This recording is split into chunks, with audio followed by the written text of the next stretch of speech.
الحمد لله رب العالمين الرحمن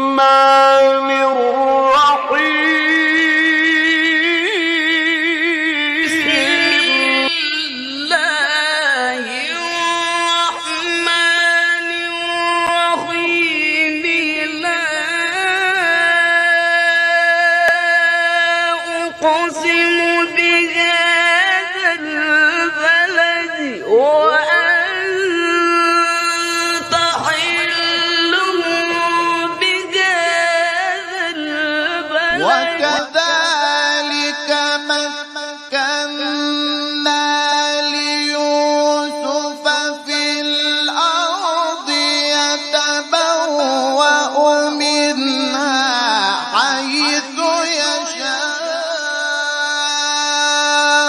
نصيب برحمتنا من نشاء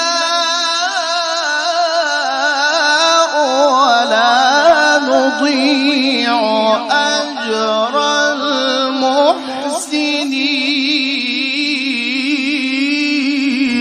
إن الأبرار لفي نعيم على الأرائك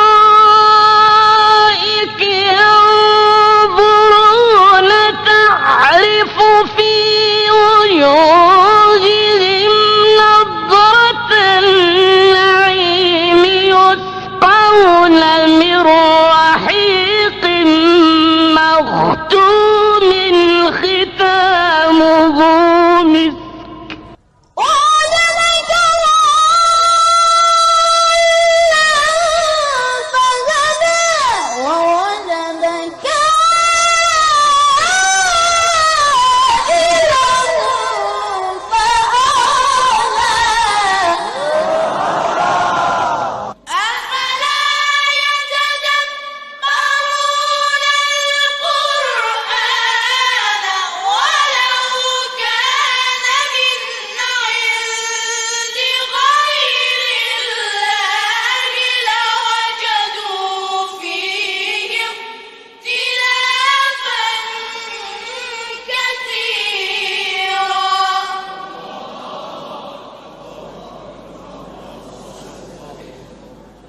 إن هذا القرآن يهدي للتي هي أقوم ويبشر المؤمنين الذين يعملون الصالحات أن لهم أجرا كبيرا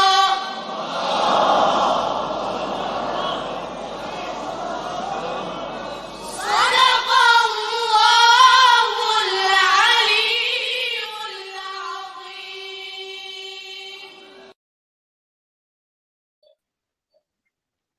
Değerli Murat TV izleyicileri, hayırlı akşamlar, selamünaleyküm. Bir dersi programımızın Türkçe bölümüyle huzurunuzdayım. Bu dersimizde geçen haftalardan itibaren ele aldığımız Fatiha suresinin tefsirine devam ediyoruz. Bugün Fatiha suresinin tefsirinin 6. bölümündeyiz. Hatırlayacak olursak tefsir dersimizde İstiazeden Euzubillahimineşşeytanirracim tefsirinden, Besmele'den ve Fatiha suresinin başından itibaren konular üzerinde değerli hocama sorular sormuştum ve aydınlatıcı bilgiler vermişti. Geçen haftaki dersimizde İyyâke na'budu ve İyyâke nesta'in üzerinde durmuştuk.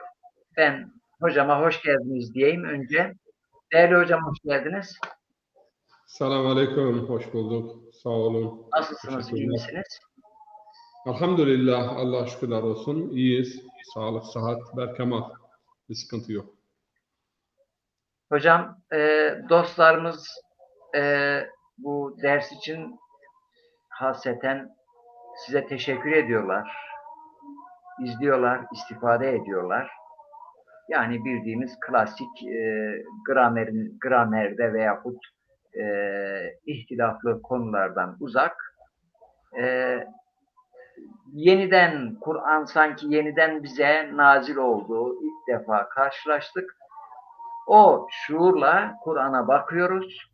Tabii ki tefsir geleneğinden uzak kalmadan konulara günümüz penceresinden günümüze bu ayetler bize hangi ışık tutuyor o yönüyle bakıyoruz.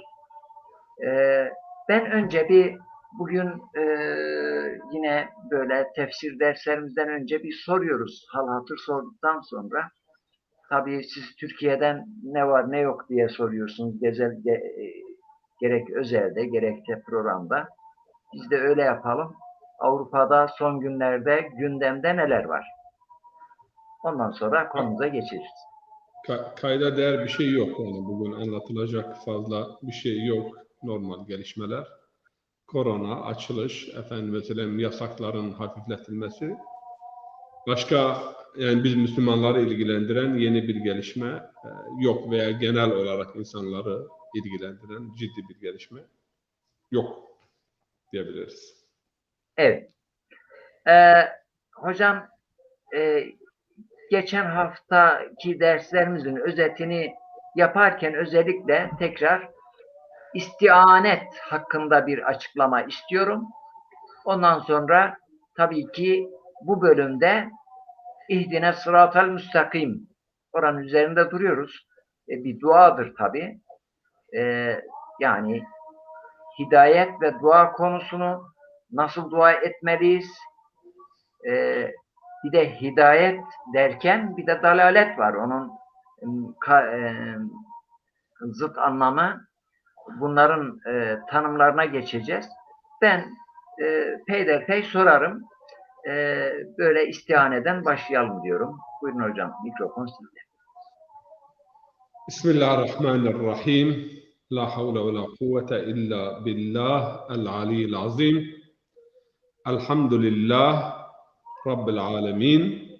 Elhamdülillahillezî hedâna lihâzâ. وما كنا لنهتدي لولا أن هدانا الله.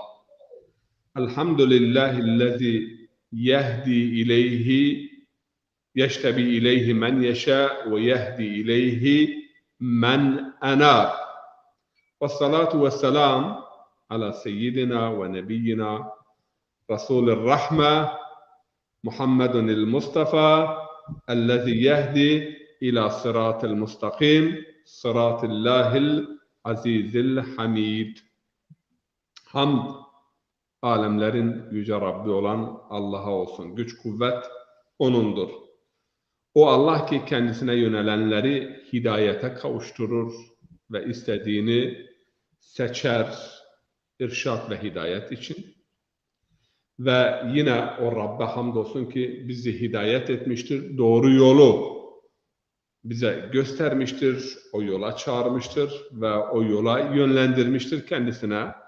Bu yönüyle de tabii ki ne kadar hamd edersek azdır. En büyük nimet hidayet nimetidir.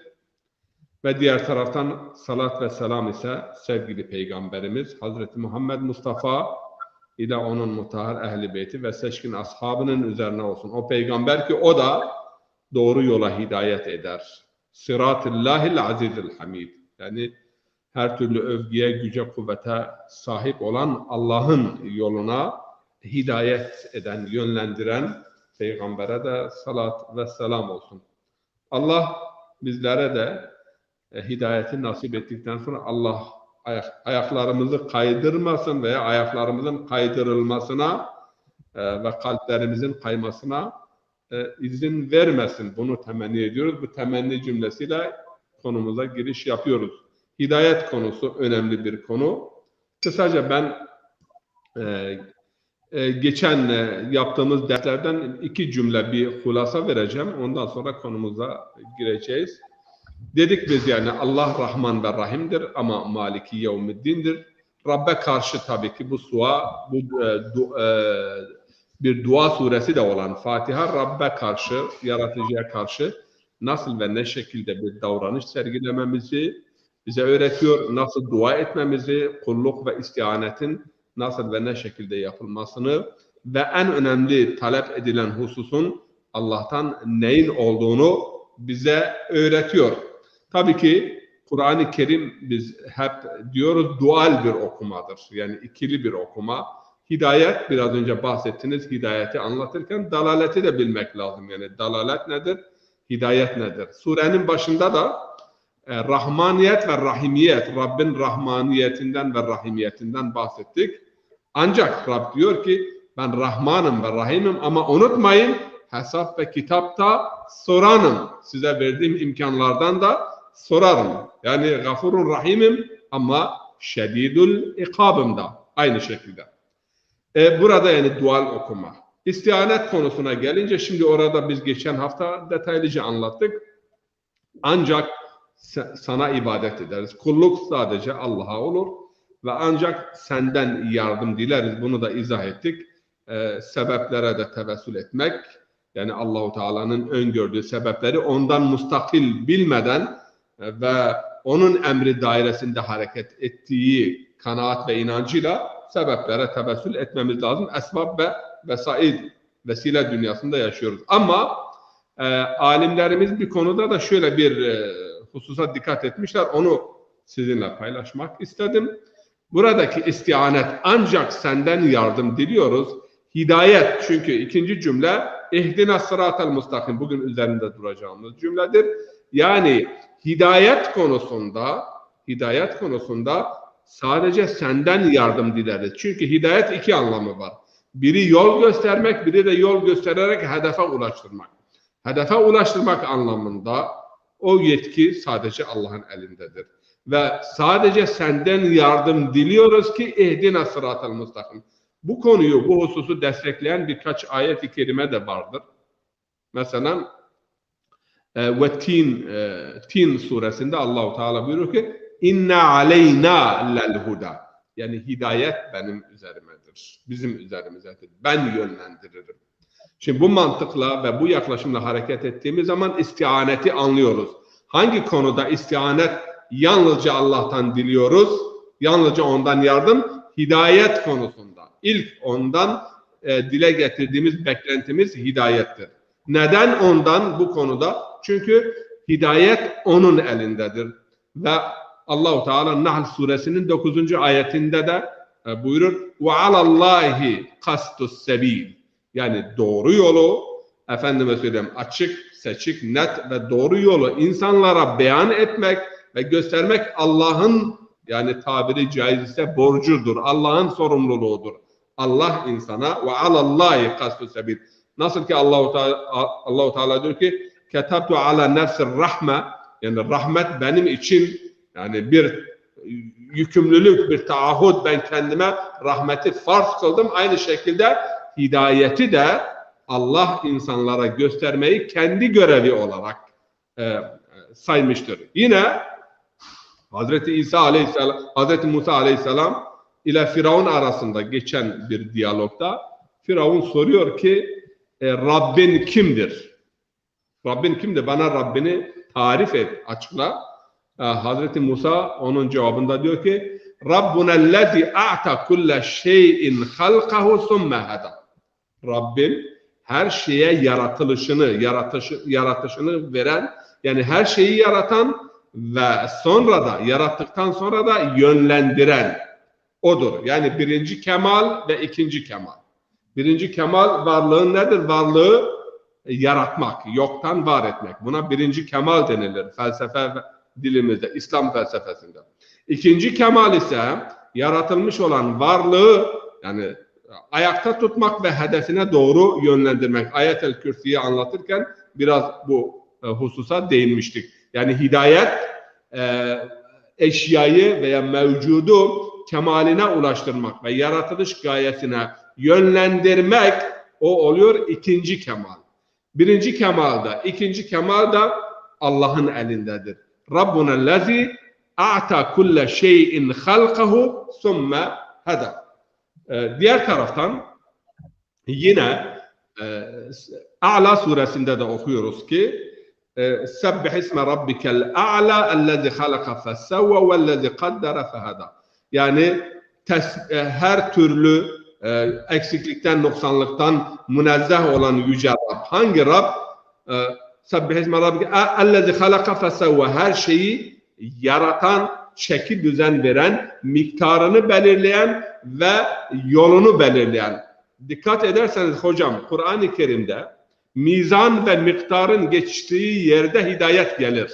Yani nerede ölçüden bahsediliyorsa, nereden mizandan bahsediliyorsa akabinde hidayet, yani ölçüye ve mizana ve hedefe yönlendirme ve kılavuzluk etme de söz konusu oluyor. Bu ayetler ışığında buradaki istianet, yani ya Rabbim hadi sensin, yol gösteren sensin ve doğru yolu bize göstermek konusunda senden biz yardım diliyoruz. Yine bu anlamı pekiştiren bir diğer ayet-i kerime daha var ki Hamd'ın başında herhalde okudum. Bismillahirrahmanirrahim. وَالَّذ۪ينَ جَاهَدُوا ف۪ينَا لَنَهْدِيَنَّهُمْ سُبُلَنَا. Yani bize doğru yol almak isteyen, gayret etmek isteyen, doğruyu yakalamak isteyene biz yolu veya bize gelen yolu, burada sebil kelimesi gelmiştir. Sebil ile sıratın farkını da sonra inşallah izah ederiz. Yolumuzu göstereceğiz, yolumuzu kolaylaştıracağız, yolumuzu ona amade kılacağız. Burada şunu gösteriyor, yani yol göstermek, hidayet, yani biz Allah'tan bunu istiyoruz. Bu konuda da sırf ve sırfı yardımı ondan bekliyor. Çünkü hidayet onun elinde, yol onun elinde. Burada şöyle bir soru sorabilirsiniz. Peki Kur'an-ı Kerim'de peygamber için de yol gösterici, Kur'an için de yol gösterici, Tevrat için de yol gösterici, hidayet kelimesi, Mekke için de yol gösterici, yani Kabe için de, ama Allah için de hadi. Bunu nasıl yani izah etmemiz gerekiyor? İnşallah onu da yaparız. Yani evet. Hidayet genel anlamda yol göstericilik anlamda kullanılıyor. Yani yol göstermek, kılavuzluk yapmak. Evet hocam. Ben bu arada izleyicilerimizin selamını alayım. Ali Bey, Gazioğlu Bey, Kazioğlu Bey. Ben Gazi diye okuyordum. Geçen konuştuk. Bingöl'de çayını içtik Gazioğlu'nun. Yani köken olarak dedeleri Kazi'ymiş. Onun için Kazioğlu lakabını takıyor. Öyle de biliniyorlar. Ve aleykümselam ve rahmetullahi ve berekatuhu. Programımıza hoş geldiniz.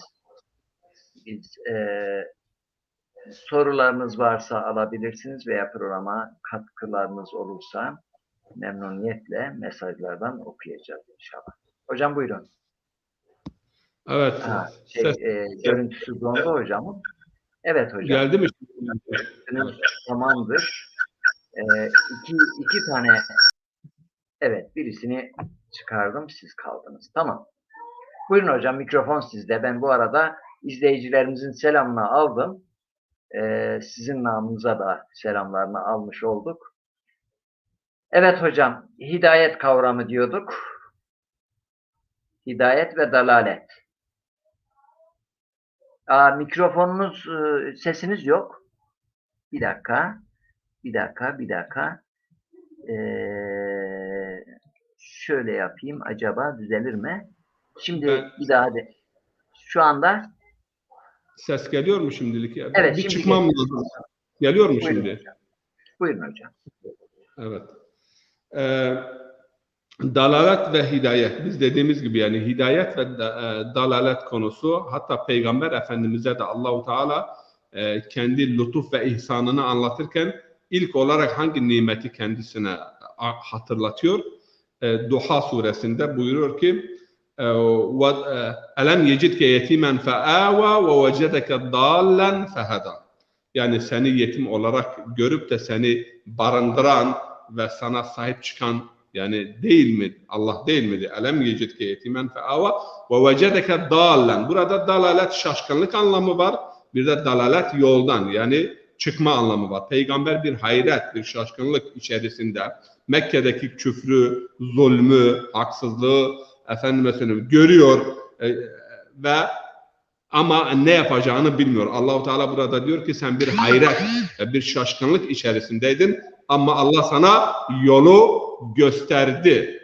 Allah sana Hocam yolu... bu arada ben aklıma gelmişken onu da Evet. hatırlatmak istiyorum. Hidayet ve aydınlık, dalalet ve karanlık. Edebiyatta da böyle şey yapıyor. Yani bu benzetme şairlerimiz, ediplerimiz bu benzetmeyi yapıyorlar. Onu da hatırlatmış olayım. Evet. Şimdi bu kelimenin köküne bakalım. Kelime hidayet kelimesi, dalalet kelimesi. Kur'an-ı Kerim'in en güzel yani icazından birisi ve icazından güzelliğinden birisi de maddi olan kavramlara çok derin manevi bir anlam yükü yüklemiş olmasıdır. Şimdi hidayet ve dalalet kelimenin köküne baktığımız zaman nereden kaynaklanıyor? Çölde, ıssız, bucaksız bir çölde düşünün bir kervan veya bir insan yolunu kaybettiği zaman kendisini helaket bekliyordu. Helaket aslında çölde ölmek. Çünkü yolu kaybettiğin zaman ne oluyorsun? Çöl fırtınalarında, efendime söyleyeyim çölün sıcaklığında, susuzluktan insan ölür. Bir insan çölde yolunu kaybetmeyip de maksadına ulaştığı zaman Arap dilinde buna heda denilirdi. Heda yani ulaştı, maksadına ulaştı veya hidayet yani çölde yolunu kaybetmeden maksada ulaşmak. Dalalet ise kelime kök itibariyle çöl yolculuğunda yolu kaybedip maksada ulaşmamak ve çölün sıcaklığında ve susuzluğunda helakete maruz kalmak. Kelimenin kökü bu. Ama İslam buna başka bir anlam yükü yükledi. Yani dünya tabiri caizse bir çöl misali. Bu çölde insan bu hayatta yolunu bulmadığın zaman, maksada yani doğru hareket etmediğin zaman kaybetmişsin.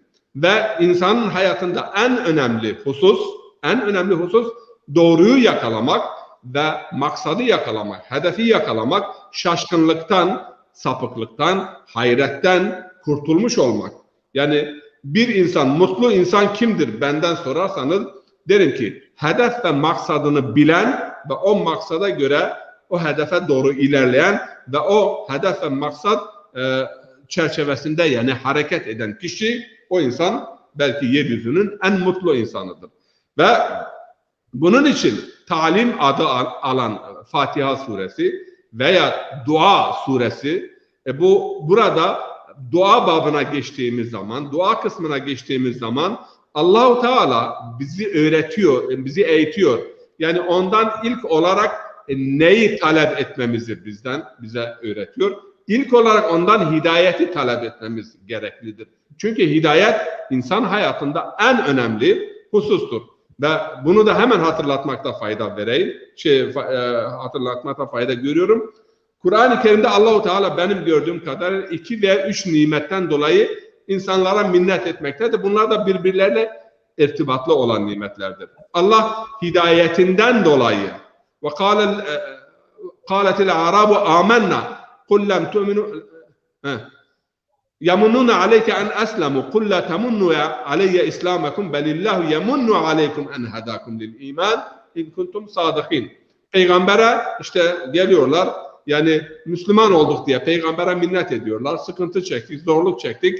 Allah-u Teala diyor ki belillahu yamunnu aleykum en hadam. Allah size bir minnet etti, bir nimet verdi. Eğer bir minnet yapılacaksa size yapılması lazım. Size yol gösterdi, hidayet gösterdi. Eğer hidayetinizde doğruysanız. Bir burada ben hatırladığım kadarıyla bir de لَقَدْ مَنَّ اللّٰهُ عَلَيْكُمْ اِذْ بَعَثَ ف۪يكُمْ رَسُولًا مِنْ اَنْفُسِكُمْ. Yani Allah sizden size bir peygamber gönderdiği zaman size büyük bir nimet bağışlamıştır. Aslında minnet Arapçada büyük nimet vermektir ama Türkçedeki anlam yükü biraz daha farklı. Allah orada da o büyük nimetle minnet etmektedir. Kelimenin kökü o. Şimdi doğru yola göstermek, doğru yola kılavuzluk etmek, amaca ulaştırmak ve tam manasıyla buluğu kullu mevcudin ila mertebetil kemal. Yani her varlığı kemal mertebesine, maksadına ulaştırmak. Tabii ki Kur'an-ı Kerim'de rüşt kelimesi var, necat kelimesi var, felah kelimesi var. Bunlar da anlam yükü itibariyle biraz hidayet kelimesiyle benzerlik arz etmektedir. Ancak bunu da hemen bilelim ki hidayet, yani 4 kategorisi vardır hidayetin. Birinci kategori, her mükellefe lütfettiği akıl ve idrak ve yetenekler. Bunlar hidayetin birinci aşamasıdır. Bu tekvini hidayete giriyor. Yani her insan önce teşrii hidayete mazhar olmadan önce tekvini hidayete biz de mazharız. Nasıl tekvini hidayete mazharız? Allah bize akıl vermiştir. Allah bize fıtrat vermiştir. Allah bize vicdan vermiştir. Yani akıl, idrak, fıtrat, vicdan birçok şeyi algılamak, hedefi saptamakta bize yardım ediyor. Bu tekvini. Ve burada demiştim ki Allah da hadidir ama peygamber için de hidayet veren, Kur'an için de. Allah'ın hidayeti hem tekvini, hem teşrii ve hem de amaca ulaştırmak açısından Allah hadidir. Bir, Allah her şeye hidayetini vermiştir, yön göstermiştir. İnsana da peygamber göndermeden önce, vahiy göndermeden önce insanın tekvini olarak, yaratılış itibariyle insanın formatında hidayete götürecek faktörler bırakmıştır. Bunlar fıtrattır, vicdandır ve akıldır. Dördüncü unsur kitap veya vahiy veya peygamber aslında o üç faktörün kendi görevlerini yerine getirmemeleri durumunda bir uyarıcı ve bir destek güçtür. Onun için hem Kur'an hem peygamber müzekkir olarak adlandırılıyor. Yani hatırlatan. Neyi hatırlatan? Bizim tekvini olarak hidayet faktörleri vücudumuza yerleştirilmiştir. Ama bunlar bazen vicdan tefessüh edebilir, vicdan işlemeyebilir, akıl sersemleşebilir, selametini elden verebilir, fıtrat bozulabilir. Yine peygamberler ve vahiy vasıtasıyla Allah-u Teala tekrar bir ayar vermeye çalışıyor. Ayar veriyor, formatlıyor, yeniden bir format veriyor. Bazıları bazıları hidayeti yakaladılar ve hakkat aleyhimud dalale. Ve minhum hada ve minhum hakkat aleyhid dalale. Bazıları bu yeni formatlamada hidayeti yakalıyorlar. Bazıları da yakalamıyorlar. Bu birinci merhale. İkinci merhale. Peygamberin gelmesi, vahiy. Ve ikinci merhalede bütün insanlara çağrı yapılıyor. Bütün insanlar hidayete davet ediliyor. Ud'u ila sebili rabbik. Ud'u ila sebili rabbik. Bil hikmeti vel mev'izeti ve cadilhum billeti yasen. Bunlar hidayete çağrı metodu. Üçüncü aşamada özel, yani hususi hidayet, amel-i salih ile, vicdanın sesine kulak vererek, aklını kullanarak, yani hidayete mazhar olan müminler. Bu hidayetin üçüncü aşaması. Dördüncü aşaması ise hidayeti yakaladıktan sonra hem dünyada ve hem de ahirette ilahi bazı lütuflara, ihsanlara, faziletlere mazhar olmak. Dünyada bir insan hidayeti yakaladığı zaman marifeti yükselir. Allah ile muhabbeti, Allah ile irtibatı, hakikat ile irtibatı ve bu büyük bir zevktir. Yani manevi zevk, manevi haz, manevi lezzet. Allah'ın rızasını tahsil etmek. Allah'ın rızası biliyorsun Kur'an-ı Kerim'de cennetten de üstündür. Fevzun azim veya ve ridvanullahi ekber. Allah'ın rızası cennetten de üstündür. Ama ahirette de hidayeti yakalamanın dördüncü aşaması karşılığında cennet mükafatı vardır. Fevzun azim vardır, necat vardır, felah vardır ve kurtuluş vardır. Bu kısaca. Umumi hidayet herkese açık. Tekvini hidayete bütün varlık mazhardır. Bütün varlık. İnsanlar da bir parça tekvini hidayete mazhardırlar. Ancak insanlarda hem tekvini ve hem de teşrii hidayet vardır. Yani aklımız, formatımız, fıtratımız, vicdanımız tekvini olarak iyiliğe, güzelliğe doğru yönlendirilmiştir. Ve bunu hangi ayet-i kerime perçinliyor bu manayı? Bismillahirrahmanirrahim. Fıtratallahi allati fataran nasa aleyha la tebdile li halqillah. Yani bütün insanlar, yani tevhid fıtratı üzerine Allah'ı tanımak, Allah'ı birlemek ve Allah'a doğru yol almak. İnneke kadihun ila rabbike kedha. Yani sen ona doğru hızlı bir şekilde gidiyorsun. Bu insanın fıtratında var olan hidayettir. Ama yine biz dua cümlesi olarak Fatiha'da ilk istediğimiz Rabbimizden ihdina sıratel mustakim. Yani bizi toplu olarak kendimiz veya vücudumuzun tüm kalbimizle, vicdanımızla, fıtratımızla, aklımızla bizi hidayete yönlendir ve ya topluluk olarak yaşadığımız topluluk, yaşadığımız camia, ailemiz için istiyoruz, sevdiklerimiz için istiyoruz. Yani hidayet konusunda. Şimdi burada ben iki konuya dikkat çekmek istiyorum. Çünkü bazıları var, görüyorum, diyorlar ki hadi sadece Allah'tır. Hadi Allah'tır. El hadi yani hedefe götüren, yolu gösterip hedefe götüren o Allah'tır. Ama yolu gösterme konusunda, kılavuzluk yapma konusunda peygamber de hadidir, yol göstericidir. Çünkü Allah-u Teala Kur'an-ı Kerim'de buyuruyor. İnneke la tehdi ila sıratil mustakim. Sıratillahil azizil hamid. Yani sen ey peygamber sırat-ı mustakime yönlendiriyorsun. Burada yönlendirme, kılavuzluk. Ama maksada ulaşma. Çünkü Mu'tezile'ye göre hidayet sadece yol göstermek değil, yol göstermek ve maksada ulaştıracak şekilde yol göstermek. Ve buradaki tarifte de buluğu kulli mevcud, ulaştırmak. Ulaştırmak anlamında el-hadi Allah'tır. Yani ulaştıran. Ama bu yolu göstermek anlamında peygamber de hadidir, Tevrat da hadidir, Kur'an da hadidir. Efendim Mekke'de mesela inne evvele beytin vudi'a linnâti lellezî bi Bekke'te mübareken ve huden lil âlemin. Yani yeryüzünde insanlık için kurulmuş olan ilk mabet ve ilk ev yani Mekke'deki mübarek evdir ama bütün insanlık için de bir hidayettir. Kılavuzluk yapıyor o ev. Tabii onun anlamı ve manası üzerinde şimdi durmaya gerek yok. Çünkü o konuya girsek çok zaman alacaktır. Evet, dinliyorum hocam seni. Sesin gelmiyor, ses gelmiyor. Sesin gelmiyor. Cumali hocam bu hidayet kavramının Duha suresi yani dalalet ve hidayet kavramının ikisinin yan yana Duha suresinde de geçtiğini söylüyor. Ve vecedeke dallen feheda. Evet. Tabii orada Türkçe'ye tercüme ederken şu şekilde tercüme ediyorlar. Seni şaşırmış olarak yani dallen şaşırmış olarak bulup da feheda doğru yola iletmedik mi? Şeklinde tercüme ediyorlar. Yani tercüme yanlıştır. Evet. Onun nasıl tercümesi daha doğru olur? Bu şekilde dedim ki dalalet ve dal kelimesinin Arapçada birkaç manası var. Bir manası yani şaşırmak, yolu kaybetmek veya sapıklıkta olmak.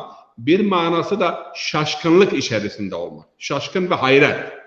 Sen hayret ve şaşkınlık içerisindeydin. Yani durumu görüyordun. Ahlaksızlığı, küfrü, fasıklığı, rezaleti, zulmü görüyordun. Ama buna karşı koymak için ne yapıp ne şekilde bir davranış sergileme konusunda bir tahayyür, bir hayret ve şaşkınlık içerisindeydin. Allah hidayeti sana nasip ederek şaşkınlığını giderdi. Burada dalalet içerisindeydin veya şaşkınlık içerisindeydin. Yanlış. Hayret içerisinde olmak. Şaşırmak değil, şaşkınlık. Yani bir tahayyür, ne yapacağını bilmemek gibi durum. Yoksa peygamber yani... Onu Elmalı şöyle tercüme etmiş. Ve seni yol bilmez iken yola koymadı mı şeklinde tercüme etmiş. Tahayyür, yani dalaletin bir anlamı da tahayyür. Hayret ve şaşkınlık haleti. Hayret ve şaşkınlık, evet. Evet. Yani ne yapacağını tam bilmemezlik hali. Tabii. Yani mesela şimdi size bir olay yapar. Ani bir olay başınıza geliyor. Ani bir olay. O anda mesela ne yapacağınızı bilmiyorsunuz. Yani bir mebhut bir haldesiniz. Şaşkın bir haldesiniz. Bir çözümsüzlük söz konusu. Bu halete de Arapçada dal veya dalale kelimesi kullanılır. Yani hidayet kelimesi de birkaç anlamı vardı. Tabii biz konumuzla ilgili olan anlamı yol göstermek, kılavuzluk etmek, elinde tutmak, maksadına ulaştırmak anlamları vardır. Mesela bu dedik yani bu dünyada en önemli nimet yolda olmak. Yani yolu kaybetmemek ve sapıklığa gitmemek. Onun için Allah-u Teala bizden ilk olarak ondan hidayeti talep etmemizi istiyor. Şeyhur Reis Ebu Ali Sina'nın bu konuda çok güzel bir dörtlüğü var. Onu sizinle paylaşmak istiyoruz. Ona benzer bir tane de Mevlana da var. Yani ikisinin iki beyti aynı ama iki beyti farklıdır. Ey kaş ki ben bedanemi kistemi. Ey keşke bilmiş olsaydım ki ben kimim? Sergeçte be alem az pey çistemi. Bu alemde şaşkın bir halde neyin peşindeyim bunu bilmiş olsaydım ne mutlu. Ger muhbelem asude ve hoş zistemi. Eğer ikbal, hidayet bana ikbal etmiş ise, yönlenmiş ise, yani hidayeti yakalamış isem, bu dünyada en mutlu yaşayan benim. Çok güzel yaşıyorum. Verne behezar dide begir istemi. Eğer yolu kaybetmiş isem ve hidayet üzerinde değil isem, maksada doğru gitmiyor isem, o zaman yüz gözle ağlamam gerekir diyor. Bu İbn Sina'nın beytidir. Benzeri bir tane de Mevlana'da var. O şöyle diyor. Ey kaş ki men bedanemi kistemi. O da diyor. Keşke ben kim olduğumu bilseydim. Der daire-i hayat baçistemi. Hayat dairesinde ben kiminleyim, neyleyim, ne yapıyorum? Ger bende gafletem nebudi derguş, ger pembe gafletem nebudi derguş. Eğer kulağımda gaflet pamuğu olmasaydı berhud behezar dide begir istemi. Yani Peygamberimiz diyor ki eğer gördüklerimi görseydin, bildiklerimi bilseydin فَلْيَضْحَكُوا قَلِيلًا وَيَبْكُوا كَثِيرًا. Yani az güler çok ağlardılar. Ben de bu vesvese perdesi, gaflet perdesi olmasaydı herhalde diyor çok güler, çok ağlar, az gülerdim. Şimdi bu hidayet konusu önemli. Evet. Hocam şimdi bir de şu aklıma geldi. Şimdi Müslüman Fatiha okurken tabii ki asıl olan bilinçli, şuurlu olarak Cenab-ı Hak'la konuşuyormuşçasına Fatiha'yı okuma. Yani Elhamdülillahi Rabbil Alemin dediğim zaman sen ey alemlerin Rabbi olan, Rahman ve Rahim olan Allah'ım sana hamd ediyorum. Din gününün sahibisin sen. İyyâke na'budu ve iyyâke nesta'in. Sadece sen sana ibadet eder, sadece senden yardım isterim. Evet. Yani bizatihi konuşmadır. Ve Evet. ondan sonra diyoruz ki İhdine sıratal müstakim. Yani karşımızdadır Cenab-ı Hak ve onunla konuşuyoruz ve diyoruz ki beni doğru yola ilet. Yani böyle diyoruz. Doğru yola ilet. Şimdi burada her zaman şimdi felsefede metotlu şüphecilik var. Doğru yola gitmek için metotlu şüphecilik var. Burada ben olabilir ya acaba bir hatam, yolum, bir sapmam var mı? Yani doğru yolda olduğumu zannettiğim halde doğru yolda olmayabilirim. Bütün gayretimi, bütün enerjimi sarf ediyorum doğru yolda olmak için. Ey Rabbim senden yardım istiyorum şeklinde. Konuşuyoruz yani. Şimdi böyle bir tefekkürle Fatiha suresini okuyan biz Müslümanların çok şanslı olduğunu düşünüyorum. Eğer bu bilinçte isek. Tabii yani çok önemli bizim için. İhdina sıratel mustakim diyoruz. Doğru yola yönlendir. Kur'an-ı Kerim'de hocam iki kavram var. Biri sırat ve biri sebil. Sebil kelimesi Kur'an-ı Kerim'de çoğul olarak da geliyor. Yani yollar anlamında. Ama sırat hep tekil geliyor.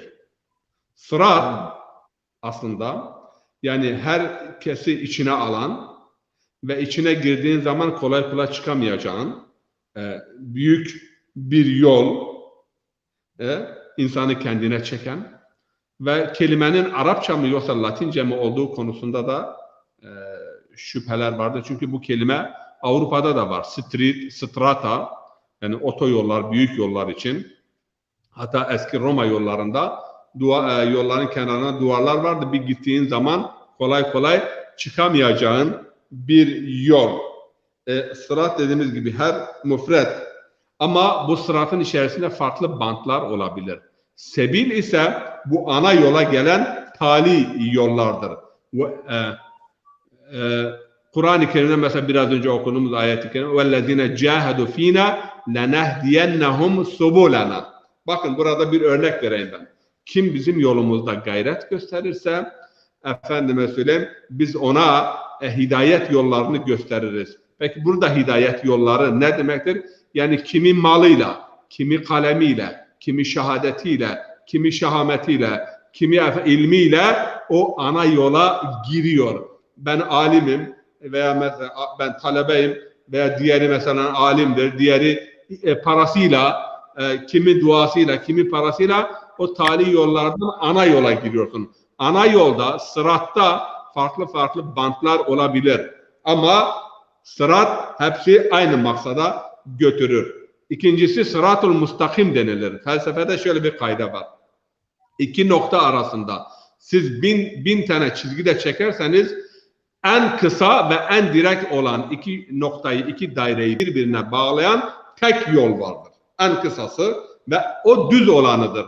Bunun yanında düşünün matematik olarak iki daire var veya iki eşya siz birisinden diğerine bir çizgi çekiyorsunuz. 100 tane çizgi çekebilirsiniz yuvarlak ama en kısa olan ve en düzgün olan çizgi bir tanedir. Ve Allah-u Teala da burada mustakim olan yolu bu şekilde tarif etmiyor. Mustakim yol bir tanedir ama bu mustakim yola farklı farklı sebillerden o tasavvufta da efendime söyleyeyim bir rivayet var yani kimileri buna şüpheyle karşı çıkıyor. اَتْتُرُقُ اِلَى اللّٰهِ بِعَدَدِ اَنْفَاسِ الْخَلَائِقِ yani Allah'a giden yollar insanların nefesleri kadar çoktur. Ama onu bu açıklamamız ışığında baktığımız zaman daha iyi anlama imkanı yakalıyoruz. O da nedir?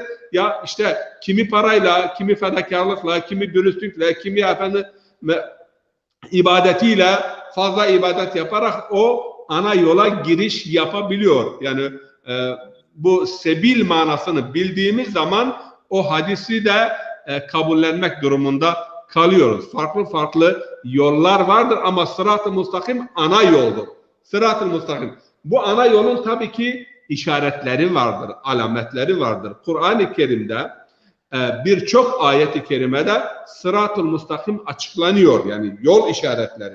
Farz eden En'am suresinde 155'ten itibaren bu sırat-ı mustakim açıklanıyor. Nedir sırat-ı mustakim? Bir, Allah'a ortak koşmayacaksın. İkincisi, adam öldürmeyeceksin. Üçüncüsü, zina yapmayacaksın.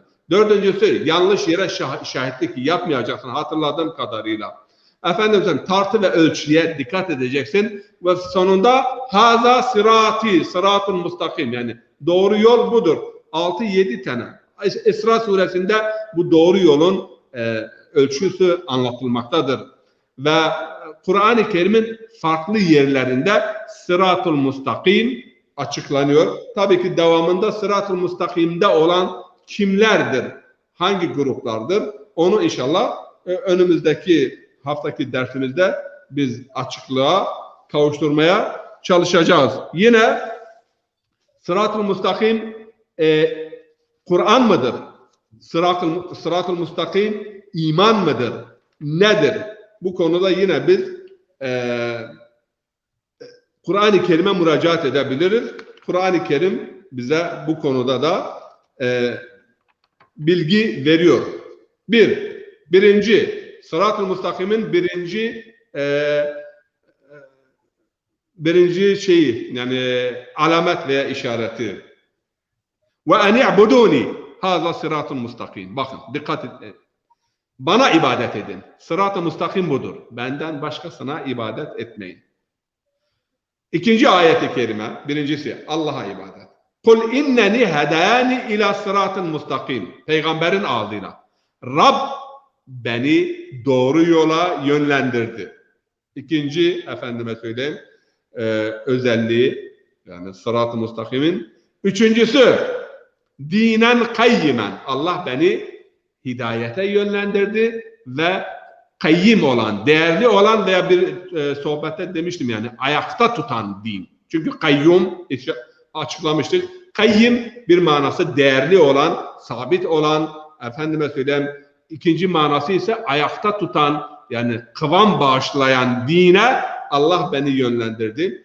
Üçüncü ayet-i kerime parametresi, inne din indallahil İslam. Din Allah'ın nezdinde İslam'dır. Dördüncü parametresi vettebi'uni hâzâ sıratun mustakim. Bana tabi olun, peygamber diyor. Bana tabi olun. Bu sırat-ı mustakimdir. Tekrarlıyorum, yani bu izahat önemli bizim için. Tekrarlıyorum. Birinci parametre. Ve en i'buduni. Allah'a ibadet edin. Hâzâ sırat-ı mustakim. Birinci aşaması. Birinci parametre. İkincisi, kul, peygambere diyor Allah. İnneni hedani ila sırat-ı mustakim dinen kayyim. Yani Allah beni doğru yola, kayyim olan, değerli olan, ayakta tutan dine, efendime söyleyeyim, yönlendirdi. İnned din indallahil İslam vettebi'uni hâzâ sırat-ı mustakim. Bundan şu netice çıkarır. Sırat-ı mustakim İslam dininin bütünüdür. Bu Allah'a ibadetle, peygambere itaatle ve İslam'ı da yaşamakla mümkün olur. Bu sırat-ı mustakim. Evet hocam. Şimdi Cumali hocam bir mesajı var, katkısı var. Onu okuyayım.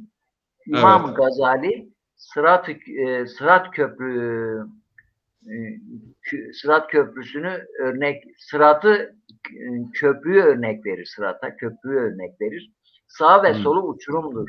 Sırat ortadadır. Ne ifrat, ne tefrit, ne Yahudilik, ne Hristiyanlık demiş. Nihat Bey diyor, konular bu akşam biraz ağır geliyor. Hocam inşallah anlamakta nasibimizi alırız. Yani tabii ki sırat-ı müstakimi anlasaydık, sırat-ı müstakim zor bir konu değil mi? Zor bir yoldur. Çok dikkat edin. Aslında zor değil. Sırat-ı müstakim, şimdi o dedim, kelimenin kökenine indiğimiz zaman anlamakta daha kolaylık, yani anlamakta daha kolaylık sağlar. Sırat, yani ben kelimenin şahsen Latinceden Arapçaya geçtiği kanaatindeyim. Yani o eskiden bütün yollar Roma'ya gider. Roma'nın etrafında, yani girdiğin zaman çıkamadığın ve Roma'ya vardığın çok önemli yollar vardı ve etrafında da kemerler vardı. Yani bu bütün yollar Roma'ya ulaşır ve gider. Boş söylenmiş bir söz değildir. Öyle bir sistem geliştirmişlerdi. Roma'nın etrafında, yani Roma'ya giden yola girdiğin zaman da çıkış kolay kolay mümkün değildi. Yani sırat-ı müstakimin alametleri vardır. Sırat-ı müstakimin işaretleri vardır. Evet, parametreleri vardır ve sırat-ı müstakime kim ki salih amel işlerse, husn-ı niyet gösterirse ve men yuridillah en yehdiyehu yeşrah sadrahu lil İslam. Yani hidayete liyakat gösterenin Allah kalbine bir açıklık verir. Kalbini açar ve inşirah-ı kalp diyoruz. Yani göğüs genişliği kazandırdı mı Allahu Teala o hidayeti yakalar. Veya yine Allahu Teala efemen şerahallahu sadrahu lil İslam fehuve ala nurin min rabbih. Yani sırat-ı müstakimi yakalayabilmek için ilahi bir aydınlanma, bir nur, bir ışık lazımdır. Bu ışık yani fiziki ışık değildir. İçeride, derunda. Aslında bu nur fıtratımızda, aklımızda, vicdanımızda vardır. Ancak bunu harekete geçirmek, önemlidir. Harekete geçirdiğin zaman içerideki nur dışarıdaki nurla el ele verdiği zaman tabii ki hidayet yakalanmış oluyor. Efemen şerahallah sadrahu lil İslam fehuve ala nurin min rabbi. Ve yine devamında feveylun lil kasiyeti kulubihim min zikrillah. Bu nurdan kim mahrum olur? Yani kalbi katı olan. Yine Peygamber Efendimiz sallallahu aleyhi ve sellem 3-4 şey kalp katılığı beraberinde getirir. Bir, yani cumudul ayn, gözün yaşarmaması. İkincisi dünya sevgisi. Üçüncüsü hırs. Dördüncüsü uzun arzular ve emeller. Bunlar ne yapar? Kalp katılığı ve kasaveti beraberinde getirir. Allah yani gaflet kalp katılığı beraberinde getirir. Ama bir insan suresinde okuyoruz biz. Bakara suresinin 1. ayeti kerimesinde. Burada üzerinde önemli durmamız gerekir. Elif la mim zalikel kitap la reybe fihi huden lil muttakin. Elif la mim kuşku yoktur, şüphe yoktur ki bu kitap muttakiler için kılavuzdur. Hemen karşımıza şöyle bir soru gelir. Adam muttaki ise zaten kılavuzluğa gerek yoktur. Yakalamıştır. Buradaki takva nedir? Buradaki muttaki yani İslam'dan önceki takvadır. İslam'dan önceki takva nedir? Sorumlu davranan, vicdanına kulak verebilen, yani mesuliyetine mudrik olan ve derin düşünen, ince düşünen insanlar bu hidayetten payını alırlar. Yoksa eğer adam muttaki ise zaten ona hidayet gerekli değildir. Çünkü zaten takvayı yakalamışlar. Ama buradaki takva yani İslam'dan önce, hidayetten önceki kişinin sorumluluğu, kişinin derin düşünmesi, kişinin çaba ve gayreti. Yani birbirini pekiştiriyor ayetler. وَالَّذ۪ينَ جَاهَدُوا ف۪ينَا yani o cehd ve gayret gösteren, hüsnü niyet gösteren, hulusu niyeti olan insanlar hidayetten behresini ve payını alırlar. Onun için ikinci, yani dedik bir hidayet umumidir. Umumi davet yapılıyor, çağrı yapılıyor. Ama bu hidayete, efendime söyleyeyim, bu hidayete hususi olarak mazhar olanlar ise hüsnü niyet gösteren, amel gösteren ve adım atan, gayret ve çaba gösterenler bundan pay alırlar. Çünkü burada şöyle bir konu gündemde. Kur'an-ı Kerim'de tefsir kitaplarında biz hep görüyoruz tercümelerde. Maalesef yanlış tercümelerdir. Ve Goldziher, meşhur Yahudi Kur'an alimi ki Kur'an'ın da hafızıdır. Bu ayetleri tercümelerini aleyhimizde çok kullanmaktadır. Allah istediğini hidayete, istediğini dalalete götürür. İstediğini. Burada cebri bir hidayet ve dalalet söz konusu oluyor. Halbuki ben konuşmamın başında bir ayet-i kerime okudum. Yani Hamd bölümünde Şuara suresi herhalde 12. ve 13. ayet Şura suresinde yeştebi ileyhi men yeşâ ve yehdi ileyhi men enâb. Yani Allah risaleti için kim layık ise onu seçer. Ancak hidayeti kim ona yönelirse, kim ona doğru adım atarsa Allahu Teala hidayeti ona verir. Yoksa istediğine hidayet, istediğine dalalet. Çünkü ilk mütekellimler arasında Eş'ari mektebinde yani Allah'a biz hiçbir sorgu sual soramayız. Keyfe ma yeşâ hareket eder ama öyle değildir. Allahu Teala'nın iradesi kulun hareketine, kulun cehdine, kulun gayretine bağlıdır. Allah zalimi, fasığı başka ayetlerde fasıkları ve zalimleri saptırır. Zalim burada kimdir? Vicdanına kulak vermeyen, aklını kullanmayan, fıtratına göre hareket etmeyen. Burada zalim odur veya fasık yani tüm ölçüleri, hidayet ölçülerini bir kenara bırakan kimsedir. Bunlar hidayete mazhar olmaz. Yine Zümer suresinde Allahu Teala buyuruyor ki: "Ve enibu ila rabbikum ve eslimu lehu min qabli en yatiyakumul azaba ve entum la tunsarun." Yani Allah'a yönelin ve ona teslim olun. Hidayet, inabe ve teslimiyet ile birlikte, hulusi niyet ile birlikte, salih amel ile birlikte olur. Yoksa Allah istediğine verir, istediğine vermez. Bu aleyhimizde çok kullanılıyor. Kur'an tercümelerinde de bu şa'e fiili yani hep Allah'a atfedilmiştir. Halbuki yehdillah men yeşâ ve yudillu men yeşâ. Yani kim dalaleti isterse yolu açar. kim hidayeti isterse yolu açar. Yani imkanı sağlar, elinden tutar. Çünkü Allahu Teala İbrahim suresinde diyor ki ve yudillu zalimin ve yef'alullah ma yasha. Yani Allah zalimi saptırır. Yoksa rastgele her insanı istediğini saptırır, istediğini doğru yola götürür. Bu Allahu Teala'nın adaletine aykırıdır. Ve ma zalamu enfusahum ve ma zalamuhumullah velakin kanu enfusahum yazlimun. Yani Allah onlara zulmetmedi. Onlar kendilerine zulmediyorlar. Bu istimrar. Yani insan kendisi kendi hidayeti önünde engel olabilir. Bunu izah etmek istedik. Evet hocam. Süremiz hemen hemen dolmak üzere. Son cümlenizi alacağım artık.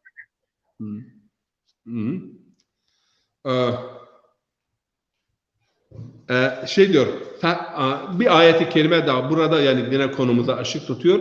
Fehedeynahum. Biz hep umumi hidayet. Fehedeynahum. Onlara yol gösterdik. Festehabbu, tamam mı?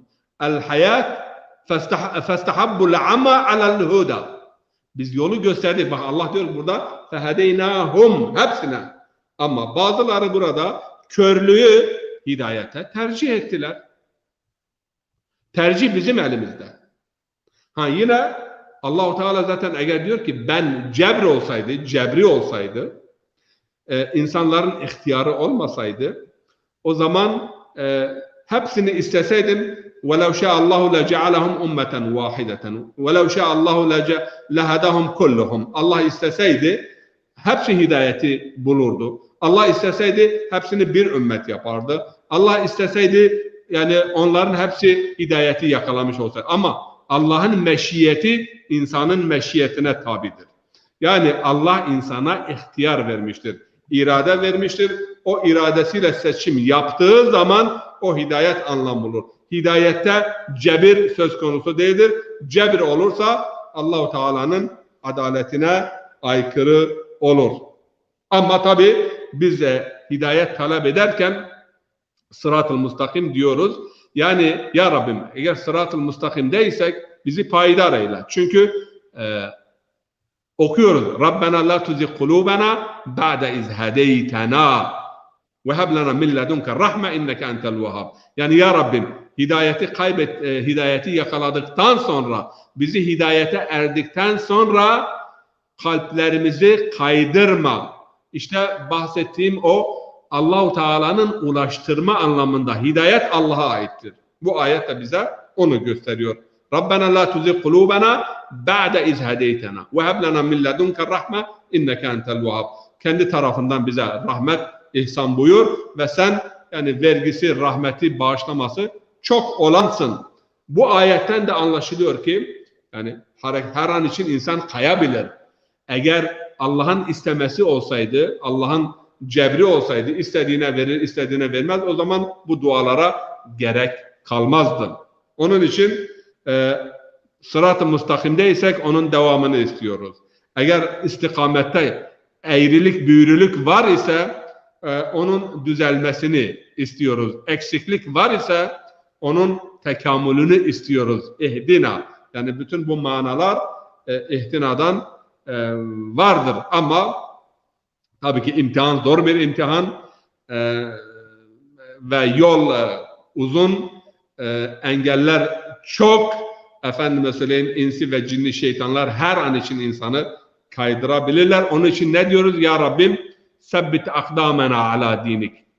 Yani dininin üzerinde adımlarımızı sabit eyle. Hakikaten ben kendi gözümle şahit olmuşumdur ki yani hoca olup da efendim ders verip de yani hareketler içerisinde 1. 2. sınıfta yani isim resmi olanlar sapmışlar, kaybolmuşlar ve kendisini kaptırmışlardır. Onun için hidayetin muhafazası konusunda Rabbimizden tabii ki yalvararak, yakararak ve kalbimizin derinliklerinden kalbimizi ona açmamız lazım ve ona vecehtu veciye lillezi fataras semavati vel ard. Yani tam bütün varlığımızla yerlerin ve göğün yaratıcısı olan Rabbimize yönelmeliyiz Allahümme inni eteveccehu ileyk bicudike ve keremik. Yani ya Rabbim sana yöneliyoruz kereminle ve cödünle. İmam Musa Kazım Aleyhisselam'ın hidayette devam ve beka, paydarlık konusunda şöyle bir dua cümlesi vardır. Rabbena ve la tec'alni minel muarin. Ey Rabbim, imanı ve hidayeti ödünç olan, yüzeysel olan ve sapma imkanı olanlardan beni eyleme. Çünkü öyle bir dönemde yaşıyoruz ki sabah Salman-ı Farisi, akşam Salman Rushdie olabiliyoruz. Öyle değil mi?